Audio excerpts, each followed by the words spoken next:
Imagine living in a place where you can live in a house like this one with a private swimming pool for $450 a month. You also have access to some of the most splendid beaches in the world and pay less than $5 for a nice meal. And if all that is not enough for you to stay healthy, in case you get ill, you have access to affordable, high-quality private healthcare. This country is not rich, but its residents live much longer and healthier than the average American. All that for a fraction of the cost. The lifestyle you would have in Boston is spending $8,000 per month.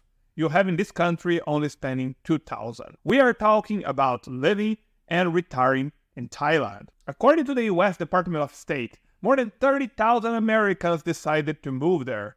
It's easy to understand why. But wait, not everything is coconut water, warm weather, and sandy beaches.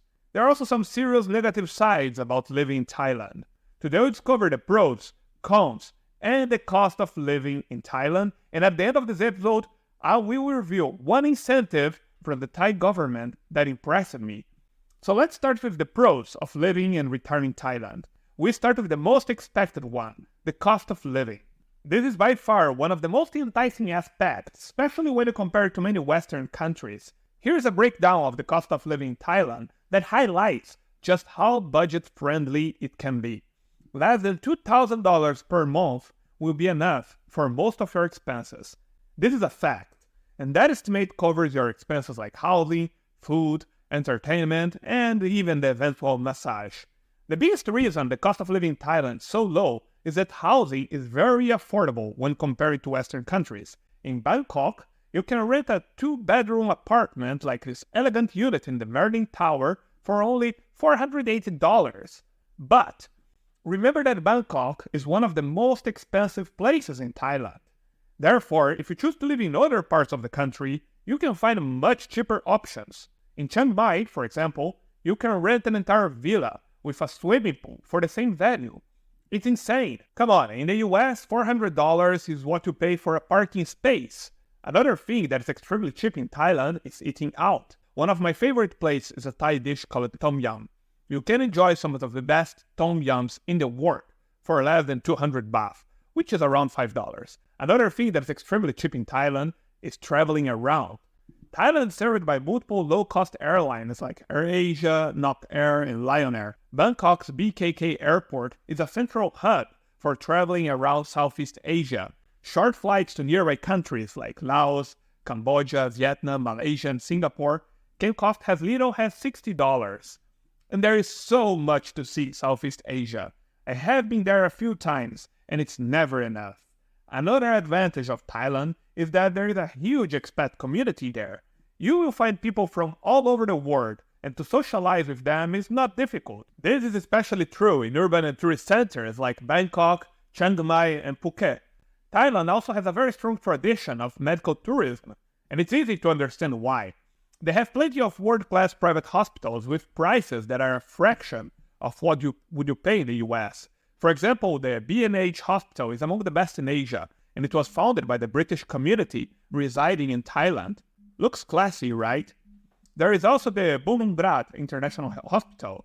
For you to have an idea, a knee replacement surgery there will cost you around $14,000. In the US, probably you would pay 4 or 5 times this price. There are many other pros, but of all of them, the most impressive thing when you talk about Thailand is its very friendly retirement visa scheme.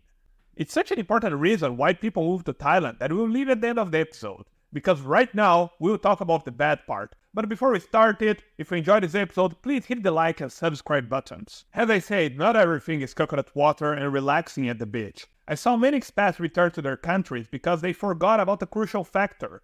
We are talking about distance. I really don't know why nearly any other channel on YouTube about living abroad mentions this. They neglect this unavoidable point, but you shouldn't. People should be more aware of the problem caused by distance and different time zones. Thailand is very far from the American or European continent. It can be very time-consuming and sometimes expensive to visit your family and friends in your home country. An entire trip can take more than 20 hours considering stopovers. This can be exhausting, particularly for older adults. There is also the problem of the time zone. As an expat myself, I often struggle to talk to my family because they are sleeping when I am awake and awake when I am sleeping. The second negative thing to have in mind is the language barrier. Foreign languages are rarely spoken outside of tourist areas. Only 27% of the Thai population speak English, making everyday tasks like grocery shopping or visiting a doctor more complicated. There is also the unpredictable weather. Thailand's tropical climate may seem appealing, but it comes with drawbacks. The country experiences a long rainy season that can last from April to December. This can make planning outdoor activities difficult and may affect the quality of life for those who prefer a more predictable climate. The heat can be intense, making it uncomfortable for those with health issues. Temperatures, even during the night, might soar above 30 degrees Celsius, 86 degrees Fahrenheit. Think well if it is the weather you want to live in. Another problem is the cost of Western goods. Although living costs in general are low, Western products and brands are expensive in Thailand due to import taxes. For example, Western food products, wines, and luxury goods can cost significantly more than in the West. If you really need them, it will eat part of your budget. Some of these products may be even more expensive due to a sad, but sometimes common practice of overcharging Westerners.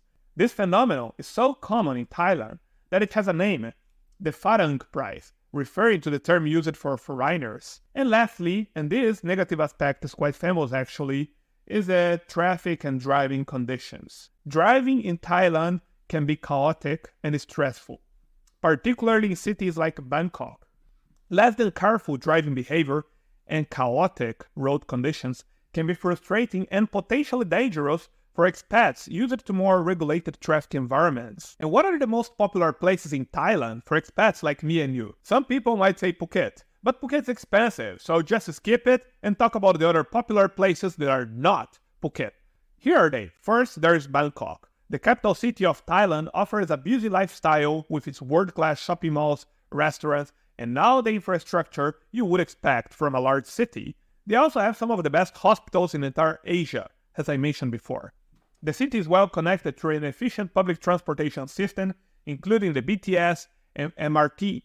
For retirees who prefer a fast-paced lifestyle and want to stay connected to the rest of the world, Bangkok is the place to be. The next city is Chiang Mai, an energetic but sometimes crowded hotspot. Chiang Mai is in a mountainous region of northern Thailand. It's a top choice for retirees who are looking for a blend of traditional Thai culture and modern amenities. The city is known for its beautiful architecture, bustling markets, and a wide range of outdoor activities. The cost of living is relatively low, and the healthcare facilities are excellent. Another favorite among expats is Hua Hin, a beachside town with a laid-back lifestyle and a beautiful scenery. Hua Hin offers the allure of beachfront living without the higher costs associated with more popular tourist spots like Phuket. Living costs in Hua Hin are reasonable, and you can easily find an apartment for $500 or $600 per month depending on the proximity to the beach. The town also has some high-quality golf courses with green fees cheaper than those in Western countries. And the last city I'll mention, and likely some people will not like that I'll mention the city because it has some bad rap, it is Pattaya. And why does Pattaya have a bad rap? Because, unfortunately, of sexual tourism. I went there, it was beautiful, even though I saw a lot of older British guys with suspiciously young girls, and that was not the beautiful part. But other than that, it was a good place, with low costs and a very decent infrastructure. Remember when I mentioned Thailand's impressive retirement visa scheme for expats over 50 created by the Thai government? Getting a retirement visa in Thailand is very straightforward when compared to most countries in Europe or Latin America. Before applying for the retirement visa, you need to secure a 90-day no-immigrant visa from a Thai embassy or consulate in your home country. This serves as a precursor to the long-term retirement visa. Once you apply for the retirement visa itself, you need to have either 800,000 baht, close to $25,000, in a bank account or a monthly income of at least 65,000 baht, around $2,000. These are some of the lowest thresholds for a retirement visa in the entire world. Now, do you know which other country offers a very attractive retirement visa and it's not that far like Thailand? Mexico. And to discover more about living and retiring in Mexico, check this video here at your left. Tip: not everywhere there is as violent as you think. Some places are actually pretty safe.